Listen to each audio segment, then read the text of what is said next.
सिल्ली प्रखंड के सिल्ली पश्चिमी से नवनिर्वाचित जिला परिषद सदस्य बीना चौधरी से हमारे स्टार सिटी 24 के रिपोर्टर संतोष कुमार मेहता से खास बात किए। आइए सुनते हैं उन्होंने क्या कहा। नमस्कार, जोहार। मैं संतोष कुमार मेहता। हम अभी हैं सिल्ली में और हमारे साथ मौजूद हैं सिल्ली प्रखंड के जिला परिषद सदस्य बीना चौधरी जी। आइए इनसे जानते हैं कि इनका चुनावी मुद्दा क्या था और जब ये चुनाव जीते हैं, रहे सिल्ली प्रखंड के जनता इनको भरोसा करके चुनाव जिताए हैं, तो विकास के कार्य को किस तरह से आगे बढ़ाते हैं। क्षेत्र में हम लोग दायित्व लेके ये काम किए थे। लोगों को कैसे उन लोगों को हम लोग बचाएं, उसके लिए हमेशा लोगों को प्रेरित करते थे कि आप लोग मास्क सैनिटाइज़र का हमेशा इस्तेमाल करें और दूरी जो है, डिस्टेंस जो गवर्नमेंट का है, वो डिस्टेंस हम लोग को मेंटेन करना है। और हमारे इस क्षेत्र में वही नियम उन लोगों ने पालन किया और आज हम लोग सब स्वस्थ हैं। जैसे कि कोरोना काल में आम जनता के लिए और एक समस्या थी कि जितने भी बाहर से आने वाले थे, तो बाहर से आने वाले के लिए बहुत ज़्यादा प्रॉब्लम हो रही थी। उसके लिए आप लोग क्या सुविधा किए? उसके लिए सुविधा यही था कि यहाँ के चिकित्सा प्रभारी, यहाँ के बीडीओ, पदाधिकारी लोगों का सबका सहयोग था। हमारे थाना का सहयोग था और हमारे विधायक जी का तो बहुत ही ज़्यादा सहयोग था। उन लोगों को लाने के लिए इन्होंने बहुत प्रयास किया था और अपने खर्चे से उन लोगों को कैसे यहाँ अपना गांव उन लोगों को पहुंचाया जाए, उनका चिंता सताया रहता था। उन लोगों को ला के यहीं पे हम लोग का उसलाइन स्कूल हो गया और कहीं सुदूर हमारे पंचायत। और अगर ईश्वर की कृपा और जनता की कृपा रहे तो आने वाला समय में देखा जाएगा। लेकिन अभी जो हमको जिस पद पे दिया गया, इसको हम भरपूर अपना प्रयास करेंगे कि इस कार्य को हम लोगों का जो कार्य है उसको हम पूरा करें, जो दायित्व सौंपे हैं उसको हम पूरा करें। आपके प्रखंड के जनता आपके ऊपर पूर्ण भरोसा करके आपको चुनाव जिताएं, तो आपके प्रखंड के जनता को आप क्या कुछ कहना चाहिए? हमारे प्रखंड की जनता को सबसे पहले तो वही आभार व्यक्त करना चाहते हैं कि आप हमें दोबारा जिताएं और हमारा प्रयास रहेगा कि जन समस्या जो भी आएगा मेरे पास, उसको हम समाधान करेंगे और जो भी आवश्यकता हमारे ग्रामीण क्षेत्र में रहेगी लोगों का सामूहिक, उसको हम पूरा करने का प्रयास करेंगे। चलिए, आपके पंचायत का जनता आपके ऊपर पूर्ण भरोसा है। स्टार सिटी 24 को टाइम देने के लिए आपका बहुत बहुत धन्यवाद। धन्यवाद आप सबको। और हमारे प्रखंड की जनता का भरपूर सपोर्ट था। हमारे जो 5 साल 6 साल का जो कार्यकाल हमको मिला था, इस बीच में हम अपने स्तर से जो मेरा कार्य था, हम लोग को फंडिंग नहीं होने के बावजूद हमको हमेशा चिंता लगी रहती थी कि हम अपने क्षेत्र में क्या काम करें ताकि हमारी जनता खुश रहे। तो उसको लेके सबसे पहले हम अपना चिंता में बस यही ग्रामीण क्षेत्र के जो वृद्ध विधवा विकलांग थे या जिसको राशन नहीं मिल रहा था, उन लोगों को कैसे राशन कार्ड मिले, वृद्ध विधवा को कैसे पेंशन मिले, इसकी चिंता थी। और ये कार्य हम 5 साल बस वही काम किए। हम अपने गरीब जनता के लिए पेंशन बनाना और राशन बनवाना, ये काम हम अपनी जनता के लिए किए थे ये 5 साल। और उसके अलावा कई ऐसे जहाँ पे पेयजल की समस्या थी या अपने स्तर से वो उस जगह पे सुविधा कैसे विभाग से लें, फंडिंग नहीं रहने के बावजूद हम दूसरे विभाग से भी उस जगह पे पेयजल की समस्या को दूर करने के लिए हम वहाँ पे कार्य करवाए हैं। जैसे कि मैम जानना चाहेंगे समाप्ति तक, मतलब कार्यकाल जब समाप्ति तक पहुँच जाएंगे तो किस किस कार्य का पूर्ण रूप से पूरा देखना चाहते हैं? मेरा सपना बस यही है कि हमारी जो क्षेत्र के जो पश्चिमी क्षेत्र हो चाहे पूर्वी क्षेत्र हो, हमारी इस क्षेत्र की जो जन समस्या है, यहाँ का पेयजल की समस्या बहुत ही ज़्यादा है। क्योंकि हम फील्ड में गए और लोगों का बस त्राहिमाम में पानी का ही समस्या ज़्यादा, यहाँ की आवास की समस्या, ये जो जियो टैगिंग हो के गड़बड़ी, ये सबसे ज़्यादा मुख्य मुद्दा हमारे इस क्षेत्र में। जितना गांव गए सबसे ज़्यादा जनता का मांग आवास का था, पानी का था। और रोड पुल पुलिया तो हमारे विधायक जी के द्वारा दिया ही गया है। कुछ एक जगह ऐसा है जो ख़राब है तो वो भी हो ही जाएगा, लेकिन अभी आवास का सबसे ज़्यादा समस्या है। और आवास को लेके हम अपने स्तर से और विधायक जी को आग्रह करके यहाँ का जो गड़बड़ी जो हुआ है, जियो टैगिंग में जो गड़बड़ी हुआ है, उसको सुधार किया जाए, ताकि यहाँ का जो जन जन में जो क्रोधित हैं जन, तो उसको अगर हम लोग अभी पहल नहीं करते हैं तो आने वाले दिन में बहुत ही कठिनाई होने वाली है। जैसे कि 2 बार चुना जिला परिषद से चुनाव जीतने के बाद क्या आपका अगला स्टेप एमएलए के नज़र में है? ये तो वक्त बताएगा, और अभी तो जो दायित्व मिला है इसको हम चाहेंगे कि इसको हम पूरा करें, और अगर ईश्वर की कृपा और जनता की कृपा रहे। विधायक जी के द्वारा कई हम लोग का उप स्वास्थ्य केंद्र का हम लोग बीते वर्ष हो गया 2 साल हमारे हलमाद में उप स्वास्थ्य केंद्र का अभी उद्घाटन किए थे, और वो उप स्वास्थ्य केंद्र खुलने से हमारे उस 2.5 पंचायत के जो मरीज़ हैं वहाँ के सबसे ज़्यादा तो डिलीवरी पेशेंट जो थे उन लोगों को या तो रामगढ़ जाना पड़ता था या तो यहाँ हम लोग का सदर यहाँ हॉस्पिटल लाना पड़ता था। उस बीच में कई ऐसे घटनाएं घटती थी, और वो स्वास्थ्य केंद्र उप स्वास्थ्य केंद्र बन जाने से और खुल जाने से हमारे उस क्षेत्र के लोगों को बहुत ही सुविधा मिल रही है। और हम अपने स्तर से यही प्रयास करते हैं कि हमारे इस क्षेत्र में कहीं भी वैसी स्वास्थ्य का दिक्कत है तो उसको हम हमेशा यहाँ के जो चिकित्सा प्रभारी हैं उनको हम अपने स्तर से उनको आगाह भी करते हैं कि ये चीज़ यहाँ चाहिए। जैसे अभी वैक्सीन का जो चल रहा था कोरोना का, हर जगह कैंप लग रही थी, और हम अपने स्तर से हमारे इधर हाकेदाग हो गया, चाहे कोई भी पंचायत हो गया, हर क्षेत्र में गांव-गांव हम वैक्सीनेशन के लिए कैंप के लिए आग्रह भी हम यहाँ के जो चिकित्सा प्रभारी हैं उनको आग्रह किए थे और वो कैंप भी लगाए थे।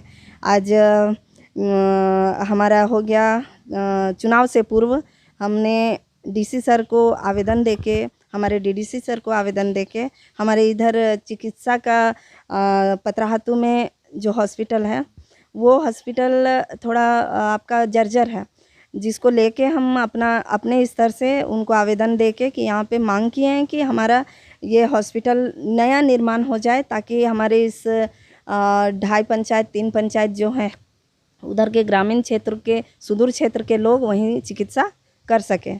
और वो स्वीकृत भी हो गया है और बहुत जल्द हम लोग का कार्य भी प्रारंभ होने वाला है। जैसे कि कोरोना काल 2 साल का रहा, तो कोरोना काल में आपका योगदान क्या रहा था?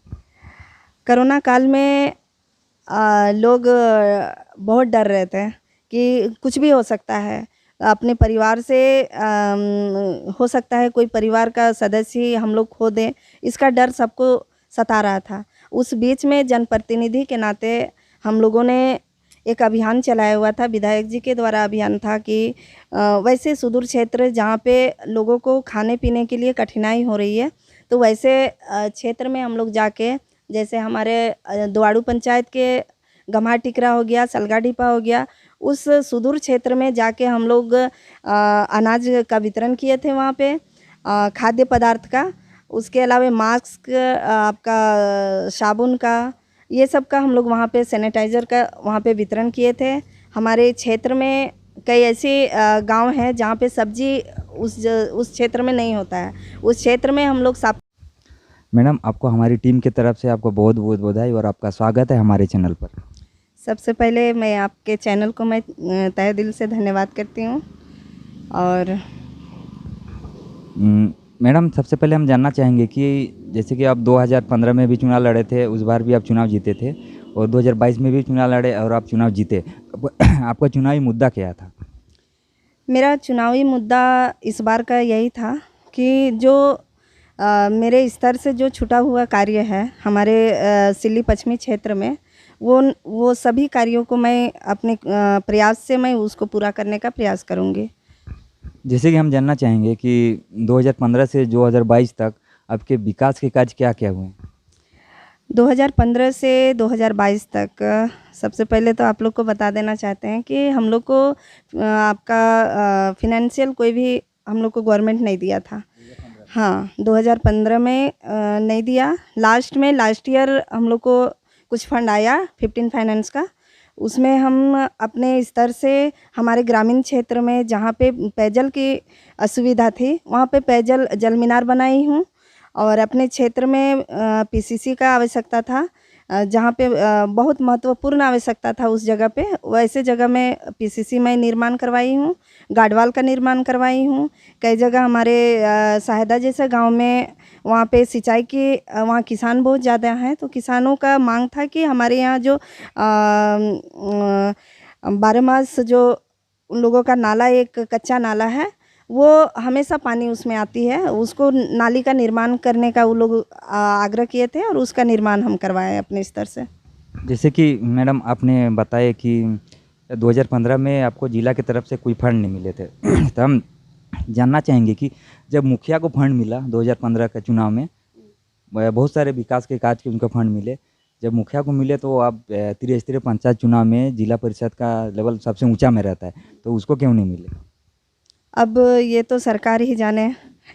इससे पहले जो हम 2015 से पूर्व जो जिला परिषद सदस्य थे, उस समय सबका डिवाइड किया हुआ था और सबको पंचायत समिति को कुछ फंड मिला था, जिला परिषद को मिला था, मुखिया को मिला था और उसके स्तर से हमारे वार्ड मेंबर को भी कुछ शायद मिला हुआ था। तो उसके बाद जब सरकार गवर्नमेंट आई, हमारी बीजेपी सरकार आई, उस समय हमारा चुनाव हुआ 2015 में और हम लोग को कोई भी फंड नहीं आया और इसके लिए कई हम लोग धरना प्रदर्शन भी किए और आंदोलन भी किए थे हमारे जिला परिषद। जैसे कि मैडम त्रिस्तरीय पंचायत चुनाव 3 हिस्सों में बांटा हुआ है, एक होता है सबसे नीचा लेवल मुखिया, उसके बाद समिति, उसके बाद जिला परिषद, सबका अलग अलग काम होते हैं। तो मैडम बहुत सारे आपके प्रखंड के जनता भी सोचते होंगे कि भाई तीनों का काम क्या होता है, तो जिला परिषद का क्या काम रहता है मैडम? हाँ, जिला परिषद का तो एक तरह से बोलिएगा विकास कार्य में भागीदारी निभाने का भी काम रहता है और अपने प्रखंड स्तर से जो भी कार्य हो रहे हैं उसका मॉनिटरिंग करना, मुखिया क्या कर रहा है नहीं कर रहा है उसके विषय में जानकारी लेना, पंचायत समिति के विषय में जानकारी लेना, उनके कार्यों का समीक्षा करना, हमारे मनरेगा हो गया, ये इन विभागों का समीक्षा करना, सभी विभाग का हम समीक्षा कर सकते हैं। ये पावर है, लेकिन फंडिंग का पावर नहीं था। हाँ और जानना चाहेंगे मैडम कि जैसे कि सभी क्षेत्र में हम लोग को झारखंड में बेरोजगारी एक बहुत बड़ा समस्या है। बहुत सारे पढ़े लिखे नौजवान हैं जो बेरोजगार हैं, ये रोजगार के लिए एक जगह से दूसरे जगह प्लान करते हैं। हम लोग झारखंड से प्लान करके कहीं दूसरा शहर चल जाते हैं, तो क्या बेरोजगार के लिए आप कुछ सोचें? क्या मन में ऐसे कुछ चल रहा है कि नहीं बेरोजगार के लिए कुछ किया जाए? बेरोज़गार के लिए सबसे पहले तो हमारे युवा पीढ़ी जो हैं या हमारी जो बच्चियां हैं जो 18 साल से ओवर हो गया है, 21 साल की उम्र में जितने भी युवा हैं, सबका अपना यही भविष्य के लिए ज़्यादा चिंता रहती है और उनका जो सोच रहता है कि हम कैसे आगे अपना भरण पोषण, अपने परिवार का भरण पोषण कैसे करें। इसके लिए और अभी जो स्थिति है हमारे झारखंड में रोज़गार को लेके, तो इससे नहीं हो सकता है कि प्रत्येक बेरोज़गारों को रोज़गार दिया जाए, लेकिन हम बस यही अपने स्तर से यही हम लोगों को कहना चाहते हैं कि कोई भी नौकरी या कोई भी पैसा छोटा बड़ा नहीं होता है। अगर अपने स्तर से रोज़गार करना है तो एक अपनी इच्छा होनी चाहिए। हमारी महिला समूह की दीदी लोग, अभी आपको पता होगा कि पत्तल का व्यापारी वो लोग कर रही हैं, अभी आपका सिलाई सेंटर खोली हुई हैं, हाँ सिलाई कढ़ाई का कर रही हैं, मशरूम का खेती कर रही हैं। उसी तरह हमारे अगर युवा प्लम्बरिंग का कार्य करें, आपका